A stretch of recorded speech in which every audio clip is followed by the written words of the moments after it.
ನಮಸ್ತೆ ವೀಕ್ಷಕರೇ, ಸುದ್ದಿಯ ಸಿಂಹಾಸನ ನಮ್ಮ ಹಾಸನ್ ಟಿವಿ ನ್ಯೂಸ್ಗೆ ಸ್ವಾಗತ. ನಾನು ನಂದಿನಿ. ಈಗ ಮುಖ್ಯಾಂಶಗಳು. ಮಾಜಿ ಪ್ರಧಾನಿ ಬಗ್ಗೆ ಹಗುರವಾಗಿ ಮಾತನಾಡಬೇಡಿ, ಸಂಸದರಿಗೆ ಜೆಡಿಎಸ್ ತಾಕೀತು. ಸಕಲೇಶಪುರದಲ್ಲಿ ಜನವರಿ 1ರಂದು ಅದ್ದೂರಿ ಕೋರೆಂಗ ವಿಜಯೋತ್ಸವ. ಚನ್ನರಾಯಪಟ್ಟಣದಲ್ಲಿ ಡಿಸೆಂಬರ್ 28ರಂದು ಸ್ವಾಭಿಮಾನಿ ಸಮಾವೇಶ.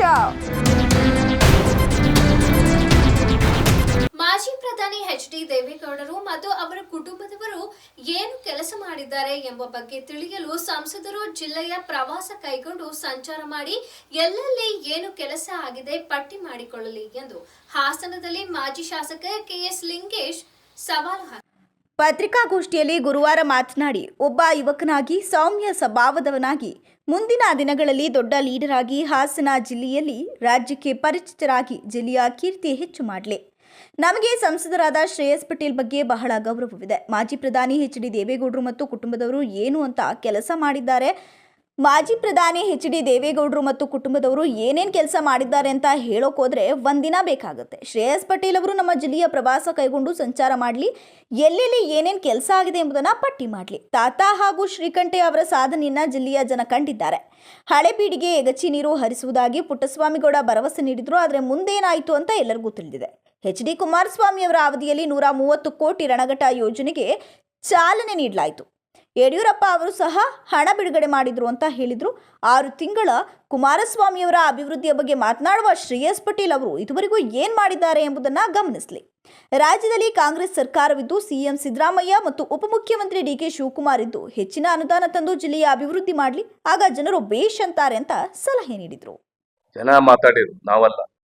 ಹಂಚಿಬಿಟ್ಟು ಏನೇನ ಮಾಡಿರಲ್ಲ. ಒಂದಿನಾರು ನೀವು ಸೊಲ್ಲೆತ್ತಿರನ್ರಿ ಪಟೇಲ್ರೇ, ದಯಮಾಡಿ ಪಟೇಲ್ರೇ, ನಿಮಗಿನ್ನು ಟೈಮ್ ಇದೆ ರೀ. ಬರೀ 6 ತಿಂಗಳಾಗ್ತಕ್ಕಂಥದ್ದು. ಸಂಸತ್ನಲ್ಲಿ ಚೆನ್ನಾಗಿ ಮಾತಾಡಿದ್ದೀರ, ಇನ್ನೂ ಮಾತಾಡಬೇಕು. ಬರೀ ಮಾತಾಡೋದಲ್ಲ, ಕೆಲಸ ತರಬೇಕು. ಆಯ್ತು ಪಟೇಲ್ರೇ, ಒಬ್ಬ ಸಂಸದನಾಗಿ ಶ್ರೇಯಸ್ ಪಟೇಲ್ ಆಗಿ ಬೇಡ, ನಮ್ಮವರೇ ಆದಂಥ ಕುಮಾರಸ್ವಾಮಿ ಎಷ್ಟು ಸರಿ ಭೇಟಿ ಆಗಿದ್ರಿ ನೀವು? ಜೋಶಿ ಅವ್ರು ನೀವು ಎಷ್ಟು ಸರಿ ಭೇಟಿ ಆಯ್ತಾರ್ರಿ? ಅವ್ರನ್ನ ಭೇಟಿ ಮಾಡಿ ಜಿಲ್ಲೆಗೆ ಏನಾದ್ರು ಒಂದು ಕೈಗಾರಿಕೆನ ಮಗದೊಂದು ತಂದ್ರೆ ಕುಮಾರಸ್ವಾಮಿ ಅವ್ರು ಒಬ್ರಿಗೆ ಬೆನಿಫಿಟ್ ಅಲ್ರಿ. ನಾನು ಸಂಸದನಾಗಿದ್ದಾಗ ಇಷ್ಟೆಲ್ಲ ತಂದೆ ಅಂತ ನೀವು ಹೇಳ್ಕೊಬಹುದು. ಅದನ್ನ ಮಾಡಿ ಫಸ್ಟ್. ಅದನ್ನ ಬಿಟ್ಬಿಟ್ಟು ನಾನು ಬರೀ ಗೌಡ್ರ ಮಕ್ಕಳು ವಿರುದ್ಧ ಅವ್ರು ಕೊಂಡು ಮಾತಾಡಿ ಲೀಡರ್ ಆಗ್ತೀನಿ ಅಂತ ಬಿಟ್ಬಿಡಿ. ಜನ ಎಲ್ಲ ಟೈಮ್ ನಾವು ಮಿಸ್ಸಕ್ಕಾಗಲ್ಲ. ಸನ್ಮಾನ್ಯ ಪಟೇಲ್ರೇ, ಇವತ್ತಿನ ಒಂದು ಪತ್ರಿಕೆಯಲ್ಲಿ ನೋಡಿದೆ, ಪ್ರಕಾಶಮಾನ ದಿನಪತ್ರಿಕೆ ನಮ್ಮದೇ, ನಮ್ಮ ಜಿಲ್ಲೆದೆ. ಹೊಳೆನರಸೀಪುರ ತಾಲೂಕಿನ ನಗರನಹಳ್ಳಿ ಪ್ರೌಢಶಾಲೆಯಲ್ಲಿ 126 ಜನ ಮಕ್ಕಳಿದ್ದಾರೆ. ಹೈಸ್ಕೂಲಲ್ಲಿ ಕನ್ನಡ ಮತ್ತು ಇಂಗ್ಲಿಷ್ 2 ಜನ ಟೀಚರ್ ಇದ್ದಾರೆ. ಆ ಹುಡುಗಿ ಬೇರೆನಲ್ಲ, ನಿಮ್ಮನ್ನೇ ಉದ್ದೇಶಿಸಿ ಮಾತಾಡಿದಳ್ರಿ ಶ್ರೇಯಸ್ ಪಟೇಲ್ರೇ. ಕನ್ನಡ ಮತ್ತು ಇಂಗ್ಲಿಷ್ ಮಾತ್ರ ಟೀಚರ್ ಇರೋದು, 4 ಸಬ್ಜೆಕ್ಟ್ ಅಲ್ಲಿ ಇಲ್ಲ. ಇರೋದಿನ್ 82 ದಿನ ಎಕ್ಸಾಮ್ ಇದೆ. ನಾನು ಏನ್ ಬರೆಯೋಣ? SSLC ಪಾಸ್ ಆದ್ರೆ ಮುಂದಕ್ಕೆ ಓದಕ್ ಕಳಿಸ್ತಾರೆ, ಇಲ್ಲ ಅಂದ್ರೆ ಸಂಸಾರಿಕ ಜೀವನ ನೂಗ್ತಾರೆ. ಈ ಕಡೆ ಗಮನ ಕೊಡ್ರಿ ಅಂತ ಹೇಳಿದ್ದಾರೆ. ಪಟೇಲ್ರೇ, ನಿಮ್ದೇ ಸರ್ಕಾರ, ಅದ್ರ ಕಡೆ ಗಮನ ಕೊಡ್ರಿ. ಎಷ್ಟೋ ಶಾಲೆಗೆ ಸೂರಿಲ್ಲ, ಅತಿವೃಷ್ಟಿ ಆಯ್ತು, ಗುಡ್ಡ ಕುಸಿತು, ಸೆಂಟ್ರಲ್ ಮಿನಿಸ್ಟ್ರು ಅಲ್ಲಿಂದ ಎದ್ದೋ ಬಿದ್ದ ಅಂತ ಓಡ್ ಬಂದು ಭೇಟಿ ಕೊಡ್ತಾರೆ. ಪಟೇಲ್ರೇ, ಪಕ್ಕದ ಹೊಳೆನರಸೀಪುರ ಕಣ್ರಿ, ನೀವ್ಯಾಕೆ ಅಲ್ಲಿ ಹೋಗ್ಲಿಲ್ಲ? ಒಂದೇ ಒಂದು ಮನೆ ಕೊಟ್ಟಿಲ್ವಲ್ರಿ ಇಲ್ಲಿವರೆಗೂ? ಅತಿವೃಷ್ಟಿಯಲ್ಲಿ ಬಿದ್ದಂತ ಮನೆಗಳು ಬರ್ಗಾಡ್ರಿ. ನಂದೇ ತಾಲೂಕು ಬಂಡಿಕೊಪ್ಪದ ನರ್ಸಯ್ಯ ನನ್ನ ಮನೆ 6 ತಿಂಗಳಾಯ್ತೆ ಬಿದ್ದು, ಜೋಬ್ತಿಲಿದ್ದಾನೆ. ಏನ್ ಮಾಡ್ತೀರಿ ಪಟೇಲ್ರಿ? ಇದ್ರ ಬಗ್ಗೆ ಗಮನ ಕೊಡಿ. ನಿರುದ್ಯೋಗ ಸಮಸ್ಯೆ. ಈ ಪತ್ರಿಕಾಗೋಷ್ಠಿಯಲ್ಲಿ ಜೆಡಿಎಸ್ ತಾಲೂಕು ಘಟಕದ ಅಧ್ಯಕ್ಷ ಎಸ್. ದ್ಯಾವೇಗೌಡ, ಪಕ್ಷದ ಮಾಧ್ಯಮ ವಕ್ತಾರ ಹೊಂಗಿರಿ ರಘು, HDCC ಬ್ಯಾಂಕ್ ಮಾಜಿ ಅಧ್ಯಕ್ಷ ಹೊನ್ನಾವಳ್ಳಿ ಸತೀಶ್, ಆಲೂರು ತಾಲೂಕು ಅಧ್ಯಕ್ಷ ಮಂಜೇಗೌಡ ಇತರರು ಉಪಸ್ಥಿತರಿದ್ದರು. ಸಕಲೇಶಪುರ ಪಟ್ಟಣದಲ್ಲಿ ಜನವರಿ 1ರಂದು ಅದ್ದೂರಿಯಾಗಿ ಭೀಮಾ ಕೋರೆಗಾಂವ್ ವಿಜಯೋತ್ಸವ ಕಾರ್ಯಕ್ರಮವನ್ನು ಹಮ್ಮಿಕೊಂಡಿದ್ದು, ಈ ಐತಿಹಾಸಿಕ ಕಾರ್ಯಕ್ರಮಕ್ಕೆ ತಾಲೂಕಿನ ಸಮುದಾಯದ ಎಲ್ಲ ಬಂಧುಗಳು ಭಾಗವಹಿಸುವ ಮೂಲಕ ಯಶಸ್ವಿಗೊಳಿಸಬೇಕೆಂದು ವಿಜಯೋತ್ಸವದ ಅಧ್ಯಕ್ಷರಾದ ನಲ್ಲುಲಿ ಈರಯ್ಯ ಅವರು ಮನವಿ ಮಾಡಿದ್ದಾರೆ. ಗುರುವಾರ ಪಟ್ಟಣದ ಪತ್ರಿಕಾ ಕಚೇರಿಯಲ್ಲಿ ಸುದ್ದಿಗೋಷ್ಠಿಯಲ್ಲಿ ಮಾತನಾಡಿದ ಅವರು, ಪ್ರತಿ ವರ್ಷದಂತೆ ಸಕಲೇಶಪುರದಲ್ಲಿ 8ನೇ ವರ್ಷದ ಭೀಮಾ ಕೋರೆಗಾಂವ್ ವಿಜಯೋತ್ಸವ ಕಾರ್ಯಕ್ರಮ ಹಮ್ಮಿಕೊಂಡಿದ್ದು, ಸಮುದಾಯದ ಹಾಗೂ ಇತರ ಎಲ್ಲ ವರ್ಗದ ಜನರು ಭಾಗವಹಿಸಬೇಕಾಗಿ ಮನವಿ ಮಾಡಿದರು.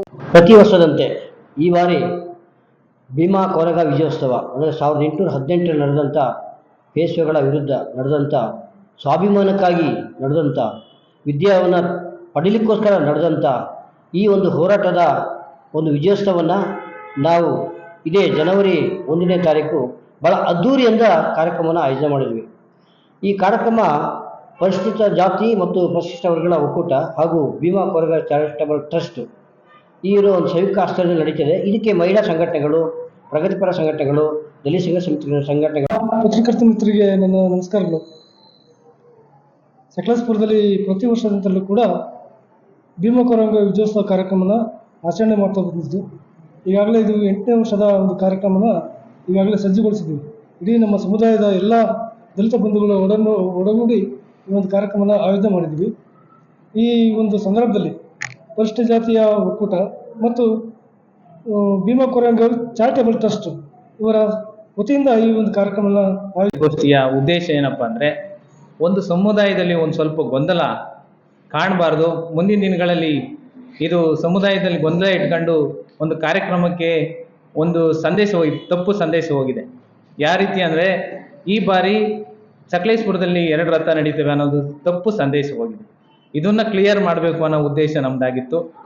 ಪತ್ರಿಕಾಗೋಷ್ಠಿಯಲ್ಲಿ ವಿಜಯೋತ್ಸವ ಕಾರ್ಯಾಧ್ಯಕ್ಷ ಕಾಡಪ್ಪ, ಕಾರ್ಯಕ್ರಮದ ಸಂಯೋಜಕ ಲಕ್ಷ್ಮಣ ಕೀರ್ತಿ, ವೀರೇಶ್ ಕಲ್ಗಣೆ, ಭೀಮಾ ಕೋರೆಗಾಂವ್ ವಿಜಯೋತ್ಸವ ಕಾರ್ಯದರ್ಶಿ ಶಾಂತರಾಜು ಹೆನ್ನಾಲಿ ಮಾತನಾಡಿದರು. ಚನ್ನರಾಯಪಟ್ಟಣ ಕರುನಾಡು ಸರ್ವಜನ ವೇದಿಕೆಯ ರಾಜ್ಯ ಮಟ್ಟದ ಸ್ವಾಭಿಮಾನ ಸಮಾವೇಶ ಡಿಸೆಂಬರ್ 28ರಂದು ಆಯೋಜನೆ ಮಾಡಲಾಗಿದೆ.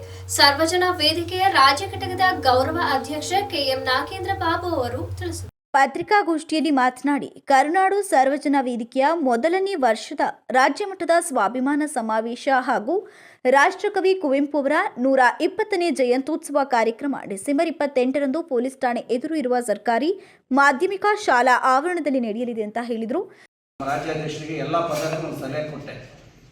ಯಾಕೆಂದರೆ ನಾವು ಗೌರವಾಧ್ಯಕ್ಷರಿಂದ ಒಂದು ಸಂಘಟನೆ ಒಂದು ದೊಡ್ಡ ಮಟ್ಟದಲ್ಲಿ ಕಾರ್ಯಕ್ರಮ ಮಾಡೋಣ. ಯಾಕೆಂದರೆ 2015ರಲ್ಲಿ ನಾನು ಒಂದು ಸಂಘಟನೆಯಲ್ಲಿದ್ದಾಗ ಇದೇ ಸ್ಥಳದಲ್ಲಿ ಒಂದು ಕಾರ್ಯಕ್ರಮ ಮಾಡಿದೆ. 2015 ಜನವರಿ 15ನೇ ತಾರೀಕು ನಾನು ರಾಜ್ಯ ಮಟ್ಟದ ಪದಾಧಿಕಾರಿಯಾಗಿ ನನ್ನ ಆಯ್ಕೆ ಮಾಡಿದಾಗ ನಮ್ಮ ತಾಲೂಕಲ್ಲಿ ಆ ಕಾರ್ಯಕ್ರಮ ಮಾಡಬೇಕು ಅಂತ ದೊಡ್ಡ ಮಟ್ಟದ ಕಾರ್ಯಕ್ರಮ ಆದಮೇಲೆ ಅಲ್ಲಿಂದ ಇಲ್ಲಿವರೆಗೂ ಯಾವ ಥರದ ಒಂದು ಕನ್ನಡದ ಕಾರ್ಯಕ್ರಮ ಆಗಿಲ್ಲ. 9 ವರ್ಷ ಆಗಿದೆ. ಇದನ್ನು ನಾವು ಮಾಡಬೇಕು ಅಂತ ತೀರ್ಮಾನ ಮಾಡಿ ಇದೆಲ್ಲ ನಮ್ಮ ಸ್ನೇಹಿತರುಗಳು 1.5 ತಿಂಗಳಿಂದಲೂ ಪಾಪ ಪ್ರಾಮಾಣಿಕವಾಗಿ ಓಡಾಡಿ ಇದೊಂದು ಕಾರ್ಯಕ್ರಮ ಮಾಡಬೇಕು ಅಂತ ಹಮ್ಮಿಕೊಂಡಿದ್ದಾರೆ. ಈ ಕಾರ್ಯಕ್ರಮಕ್ಕೆ ಅಧ್ಯಕ್ಷತೆ ಮಾಜಿ ಉಪಮುಖ್ಯಮಂತ್ರಿಗಳು, ಹಾಲಿ ಶಾಸಕರು ಮಲ್ಲೇಶ್ವರಂ ಕ್ಷೇತ್ರ ಡಾಕ್ಟರ್ CN ಅಶ್ವತ್ಥನಾರಾಯಣ ಅವರು ಬರ್ತಾ ಇದ್ದಾರೆ. ಉದ್ಘಾಟನೆಯನ್ನು ನಮ್ಮ CT ಸುರೇಶ್ ಬಾಬು ಅವರು, ಚಿಕ್ಕನಾಯಕನಹಳ್ಳಿ ವಿಧಾನಸೌಧ ಶಾಸಕರು, ಹಾಗೆ JLP ನಾಯಕರು ಅವರು ಕೂಡ ಈ ಕಾರ್ಯಕ್ರಮಕ್ಕೆ ಬರ್ತಾರೆ. ಯಾಕೆಂದರೆ ನಮ್ಮ ಸಂಘಟನೆ ಚಿಕ್ಕನಾಯಕನಹಳ್ಳಿಯಲ್ಲೂ ಇದೆ ಮತ್ತು ಕಿತ್ತೂರಲ್ಲಿದೆ, ಹೊಳೆನರಸೀಪುರ ಆ ಭಾಗದಲ್ಲೆಲ್ಲ ಸಂಘಟನೆ ಇರೋದ್ರಿಂದ ಆ ಭಾಗದ ಕಾರ್ಯಕರ್ತರು ಅವ್ರನ್ನ ಕರ್ಕೊಂಬರ್ತೀವಿ ಆಯ್ತು, ಅವ್ರಿಗೂ ಕರ್ಕೊಂಬಂದು ನಮ್ಮ ತಾಲೂಕಿಗೆ ಅಂತ ಹೇಳಿ ಅವ್ರಿಗೂ ಕೂಡ ಉದ್ಘಾಟನೆಗೆ ಕೊಡ್ತಾಯಿದ್ದೀವಿ. ಅದೇ ರೀತಿ ಈ ಜಿಲ್ಲೆಯ ಮಾಜಿ ಉಸ್ತುವಾರಿ ಸಚಿವರು, ಹಾಲಿ ಶಾಸಕರು ಮಹಾಲಕ್ಷ್ಮಿ ಕೆ ಗೋಪಾಲಯ್ಯ ಅವರು, ಅವ್ರನ್ನೂ ಕೂಡ ನಮ್ಮ ಸಂಘಟನೆಗಳು ಭೇಟಿ ಮಾಡಿ ಕರೆದಾಗ, ಯಾಕೆಂದರೆ ಅವರು ನಮ್ಮ ತಾಲೂಕು ಕಳಿಮಯ, ಅವರು ನಮ್ಮ ಖಂಡಿತ ಬರ್ತೀನಿ ಅಂತ ಅವರು ಒಪ್ಕೊಂಡಿದ್ದಾರೆ. ಮುಖ್ಯವಾಗಿ ನಮ್ಮ ಜನಪ್ರಿಯ ಶಾಸಕರು, ಈ ತಾಲೂಕಿನ ಅಭಿವೃದ್ಧಿ ಅಧಿಕಾರರು, ನೀರಾವರಿ ಅಧಿಕಾರರು, ಅವರಿಗೆ ನಮ್ಮ ಸಂಘಟನೆ ವತಿಯಿಂದ ಆಧುನಿಕ ಭಗೀರಥ ಪ್ರಶಸ್ತಿ ಕೊಡಬೇಕು ಅಂತ ಅದು ನನ್ನ ಸಲಹೆ ಕೊಟ್ಟೆ. ಯಾಕೆಂದರೆ ನಾನು 2015ರಲ್ಲಿ ಆ ಕಾರ್ಯಕ್ರಮ ಮಾಡಿದಾಗ ಅವ್ರಿಗೊಂದು ಪ್ರಶ್ನೆ ಮಾಡಿದ್ದೆ. ಅವರಿನ್ನ 2 ವರ್ಷ ಆಗಿದೆ ಶಾಸಕರಾಗಿ. ನಮ್ಮ ತಾಲೂಕಲ್ಲಿ 2 ವರ್ಷದ ಸ್ವಾಭಿಮಾನಿ ರಾಜ್ಯ ಮಟ್ಟದ ಕನ್ನಡಿಗರ ಸಮಾವೇಶ ಹಾಗೂ ರಾಷ್ಟ್ರಕವಿ ಕುವೆಂಪು ಅವರ 120ನೇ ಜಯಂತ್ಯೋತ್ಸವ ಅಂಗವಾಗಿ ದಿನಾಂಕ 28/12 ಶನಿವಾರ ಒಂದು ಬೃಹತ್ ಮಟ್ಟದ ಒಂದು ಕನ್ನಡಿಗರ ಸಮಾವೇಶ ಮತ್ತು ಒಂದು ರಸಸಂಚೆ ಕಾರ್ಯಕ್ರಮ ನಮ್ಮ ಸಂಘಟನೆಯಿಂದ ಏರ್ಪಡಿಸಿದ್ದೀವಿ.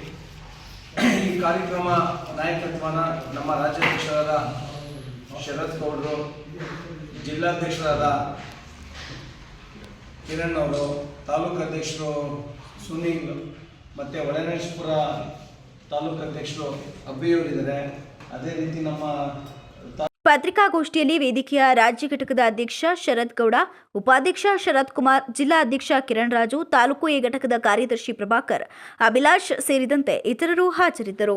ಅರಸೀಕೆರೆಯ ಪಿಡಿಒ ಒಬ್ಬರು ತಾಲೂಕು ಪಂಚಾಯಿತಿ ಆವರಣದಲ್ಲೇ ಸಾರ್ವಜನಿಕವಾಗಿ ಲಂಚ ಪಡೆದಿರುವ ಪ್ರಕರಣ ತಡವಾಗಿ ಬೆಳಕಿಗೆ ಬಂದಿದ್ದು, ಭಾರೀ ಭ್ರಷ್ಟಾಚಾರ ಆರೋಪಗಳೊಂದಿಗೆ ಹಣ ಪಡೆದಿರುವ ವಿಡಿಯೋ ವೈರಲ್ ಆಗಿದೆ. ಅರಸೀಕೆರೆ ತಾಲೂಕಿನ ಜಾವಗಲ್ ಹೋಬಳಿ ಕರಗುಂದ ಗ್ರಾಮ ಪಂಚಾಯಿತಿ ಪಿಡಿಒ ಬಾಬು ಅವರ ಮೇಲೆ ಆರೋಪ ವ್ಯಕ್ತವಾಗಿದ್ದು, ತಾಲೂಕಿನ ಕಮಲಾಪುರ ಗ್ರಾಮದಲ್ಲಿ ನರೇಗಾ ಅಡಿಯಲ್ಲಿ ಸ್ಮಶಾನ ಅಭಿವೃದ್ಧಿ ಕಾಮಗಾರಿ ಮಾಡಲು ಗೊಲ್ಲರಹಟ್ಟಿ ತಾಂಡ್ಯ ಗ್ರಾಮದ ದಲಿತ ಸಮುದಾಯಕ್ಕೆ ಸೇರಿದ ಕೇಶವ ಎಂಬುವವರಿಂದ ಹಣ ಪಡೆದಿರುವ ವಿಡಿಯೋ ವೈರಲ್ ಆಗಿದೆ. ಸ್ಮಶಾನ ಅಭಿವೃದ್ಧಿ ಕಾಮಗಾರಿಯ ಎನ್ಎಂಆರ್ ನೀಡಲು 30,000 ಹಣದ ಬೇಡಿಕೆ ಇಟ್ಟಿದ್ದು, ಈ ಪೈಕಿ 5,000 ಹಣವನ್ನು ಇತ್ತೀಚೆಗೆ ತಾಲೂಕು ಪಂಚಾಯಿತಿ ಆವರಣದಲ್ಲಿ ಪಡೆದುಕೊಂಡಿದ್ದು, ಸ್ಥಳೀಯರು ಮೊಬೈಲ್ನಲ್ಲಿ ವಿಡಿಯೋ ರೆಕಾರ್ಡ್ ಮಾಡಿದ್ದಾರೆ. ಇದಲ್ಲದೆ ಗ್ರಾಮ ಪಂಚಾಯಿತಿಗೆ ಅಗತ್ಯ ವಸ್ತುಗಳನ್ನು ಸರಬರಾಜು ಮಾಡುವ ಮುರಳಿ ಎಂಬಾತರಿಂದ ಹಂತ ಹಂತವಾಗಿ ಕಮಿಷನ್ ರೂಪದಲ್ಲಿ 15,000 ಹಣವನ್ನು ಫೋನ್ ಪೇ ಮೂಲಕ ಪಡೆದಿದ್ದಾರೆ. 15ನೇ ಹಣಕಾಸು ಯೋಜನೆಯಡಿ ಚರಂಡಿ ಸ್ವಚ್ಛತೆ ಕಾಮಗಾರಿಗಾಗಿ ಕಮಲಾಪುರದ ಪರಮೇಶ್ ಎಂಬುವವರಿಂದ 8,000 ಹಣದ ಬಿಲ್ ಮಾಡಿಕೊಡಲು 2,000 ಲಂಚದ ಹಣವನ್ನು ಮುಂಗಡವಾಗಿ ಹಾಕಿಸಿಕೊಂಡಿದ್ದು, ಭಾರೀ ಭ್ರಷ್ಟಾಚಾರದಲ್ಲಿ ತೊಡಗಿರುವ ಪಿಡಿಒ ಅವರನ್ನು ಅಮಾನತು ಮಾಡಬೇಕು ಅಂತ ಸದಸ್ಯರು ಆಗ್ರಹಿಸಿದ್ದಾರೆ. ರಾಜಕೀಯ ಸಾಕ್ಷರತೆ ಮತ್ತು ಅಕ್ಷರ ಸಾಕ್ಷರತೆಗಳಲ್ಲಿ ಸಾಕ್ಷರರಾಗದ ಹೊರತು ಸಾಮಾಜಿಕ ಮತ್ತು ರಾಜಕೀಯ ಸನ್ನಿವೇಶಗಳಲ್ಲಿ ತಮ್ಮನ್ನು ತಾವು ತೊಡಗಿಸಿಕೊಳ್ಳಲು ಮುಂದಾಗುವುದಿಲ್ಲ ಎಂದು ಹಾಸನದಲ್ಲಿ ಭಾರತ ಜ್ಞಾನ ವಿಜ್ಞಾನ ಸಮಿತಿಯ ಜಿಲ್ಲಾ ಕಾರ್ಯದರ್ಶಿ ಅಹಮದ್ ಹಾಗೆರೆ ಅಭಿಪ್ರಾಯಪಟ್ಟರು. ಇತ್ತೀಚೆಗೆ ಹಾಸನ ನಗರದ ಬಿಜಿವಿಎಸ್ ಕಚೇರಿಯಲ್ಲಿ ಜಿಲ್ಲಾ ಬಿಜಿವಿಎಸ್ ಹಮ್ಮಿಕೊಂಡಿದ್ದ ಬಿಜಿವಿಎಸ್ ಸಂಸ್ಥಾಪನಾ ದಿನದಲ್ಲಿ ಸಮಾಜ ಬದಲಾವಣೆಗಾಗಿ ವಿಜ್ಞಾನ ಕುರಿತು ಭಾರತ ಜ್ಞಾನ ವಿಜ್ಞಾನ ಸಮಿತಿಯ ಜಿಲ್ಲಾ ಕಾರ್ಯದರ್ಶಿ ಅಹಮದ್ ಹಾಗರೆ ಮತ್ತು ಅಧ್ಯಕ್ಷತೆ ವಹಿಸಿದ್ದ ಭಾರತ ಜ್ಞಾನ ವಿಜ್ಞಾನ ಸಮಿತಿ ಜಿಲ್ಲಾಧ್ಯಕ್ಷ ಎಚ್.ಟಿ. ಗುರುರಾಜು ಮಾತನಾಡಿ, ಭಾರತ ಸ್ವಾತಂತ್ರ್ಯಗೊಂಡ ನಂತರ ಅದು ಹಾಕಿಕೊಂಡ ಗುರಿ ಭಾರತವನ್ನು ಸಮಾಜವಾದಿ ರಾಷ್ಟ್ರವನ್ನಾಗಿ ನಿರ್ಮಿಸುವುದು. ಇದಕ್ಕಾಗಿ ಭಾರತ ಕಂಡುಕೊಂಡ ಮಾರ್ಗ ಜನಸತ್ತಾತ್ಮಕ ಮಾರ್ಗ. ಆದರೆ ಈ ಪ್ರಜಾಪ್ರಭುತ್ವ ತನ್ನ ಹಾದಿಯಲ್ಲಿ 25 ವರ್ಷಗಳಲ್ಲಿ ಪಾಳೆಗಾರಿ ಜಾತಿವಾದಿ ಮಾರ್ಗದತ್ತ ಹೊರಳಿ ನಿಂತಿತ್ತು. ಮತ್ತೆ ಈ ಹೊರಳು ಹಾದಿಯನ್ನು ಜನಸತ್ತಾತ್ಮಕ ಹಾದಿಗೆ ಕೊಂಡೊಯ್ಯಲು ಹೊಸ ಪೀಳಿಗೆಯಲ್ಲಿ ವೈಜ್ಞಾನಿಕ ಮನೋವೃತ್ತಿಯನ್ನು ಬಿತ್ತಬೇಕಾಗಿದೆ ಅಂತ ತಿಳಿಸಿದರು. ಏನಾದರೂ ಪಾಠ ಹೇಳಿಕೊಟ್ಟಿದ್ರೆ, ಎಲ್ಲ ವಿಷಯದ ಬಗ್ಗೆ ಗೌರ್ಮೆಂಟ್ಗೆ ಏನಾದರೂ ಎಚ್ಚರಿಕೆ ಕೊಟ್ಟಿದ್ರೆ, ಈ ಎಲ್ಲ ವಿಷಯಕ್ಕೆ ಗೌರ್ಮೆಂಟು BGVS ಕಾಪಿ ಹೊಡೆದಿದ್ರೆ, ಅದು BGVS ಹೊಡೆದಂಥ ಕಾಪಿ ಅವರ ಸಾಕ್ಷರತಾ ಆಂದೋಲನ ಕೂಡ. ಯಾಕೆಂದರೆ ಅದ್ರ ಮುಂಚೆ ನಾವು ಭಾರತ ಜ್ಞಾನ ವಿಜ್ಞಾನ ಜಾಗೃತಿ 40 ವರ್ಷ ಮಾಡಿ, ಅದಾದಮೇಲೆ ಅದು ಕಾಪಿ ಹೊಡೆದು ಸರ್ಕಾರ ಸಂಪೂರ್ಣ ಸಾಕ್ಷರತಾ ಆಂದೋಲನ ತೋರಿತು. ಆಮೇಲೆ ಜನವಿಜ್ಞಾನ ಅಂತ, ಆಮೇಲೆ ಕನ್ನಡ ನಾಡು, ಸಾಕ್ಷರ ನಾಡು, ಎಲ್ಲ BGVS ಹೊಡೆದಂಥ ಕಾಪಿ.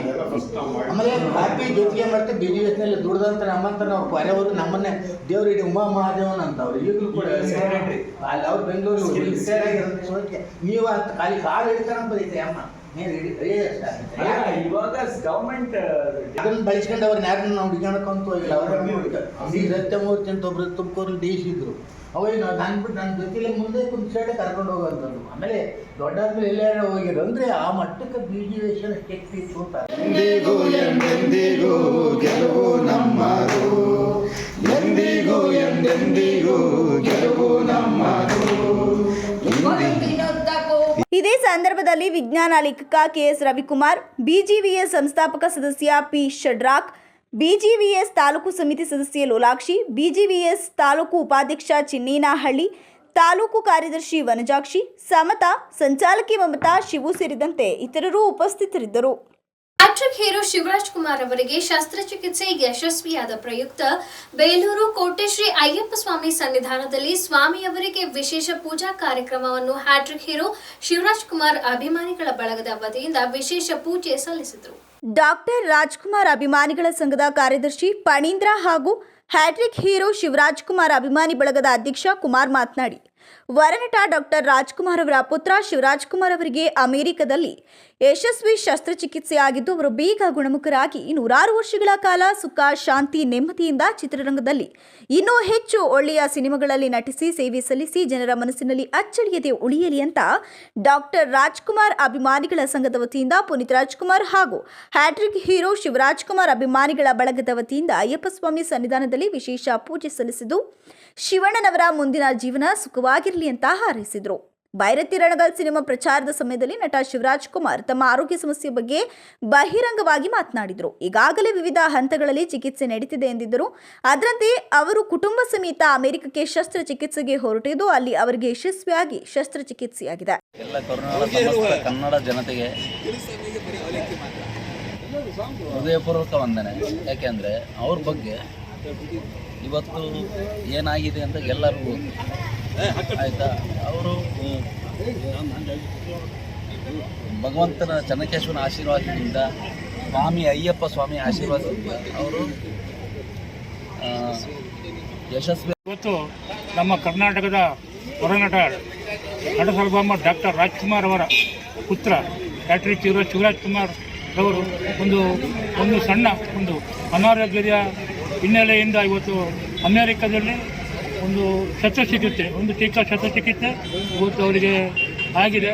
ಅದು ಯಶಸ್ವಿ ಕೂಡ ಆಗಿದೆ.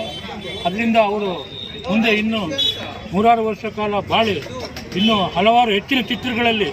ಈ ಸಂದರ್ಭದಲ್ಲಿ ದೇವೇಗೌಡರು, ಅಯ್ಯಪ್ಪ ಸ್ವಾಮಿ ಸನ್ನಿಧಾನದ ಗುರುಸ್ವಾಮಿ, ಕಾರ್ಯದರ್ಶಿ ಜಗದೀಶ್, ಖಜಾಂಚಿ ದಿನೇಶ್, ಎಸ್ಬಿಐ ಬ್ಯಾಂಕ್ ಮಂಜು ಇನ್ನಿತರರು ಹಾಜರಿದ್ದರು. ವೈಜ್ಞಾನಿಕ ಸಮ್ಮೇಳನದ ಅಂಗವಾಗಿ ಕರ್ನಾಟಕ ರಾಜ್ಯ ವೈಜ್ಞಾನಿಕ ಸಂಶೋಧನಾ ಪರಿಷತ್ ವತಿಯಿಂದ ಕೊಡಮಾಡುವ ರಾಜ್ಯಮಟ್ಟದ ಚೈತನ್ಯ ಪ್ರಶಸ್ತಿಗೆ HC ನಂದಿನಿ ಹಾಗೂ HN ಗಾಂಗಿಕೂಡ ಆಯ್ಕೆಯಾಗಿದ್ದಾರೆ.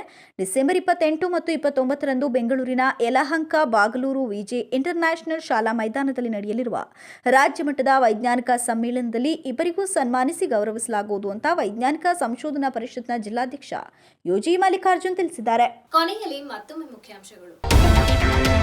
ಮಾಜಿ ಪ್ರಧಾನಿ ಬಗ್ಗೆ ಹಗುರವಾಗಿ ಮಾತನಾಡಬೇಡಿ, ಸಂಸದರಿಗೆ ಜೆಡಿಎಸ್ ತಾಕೀತು.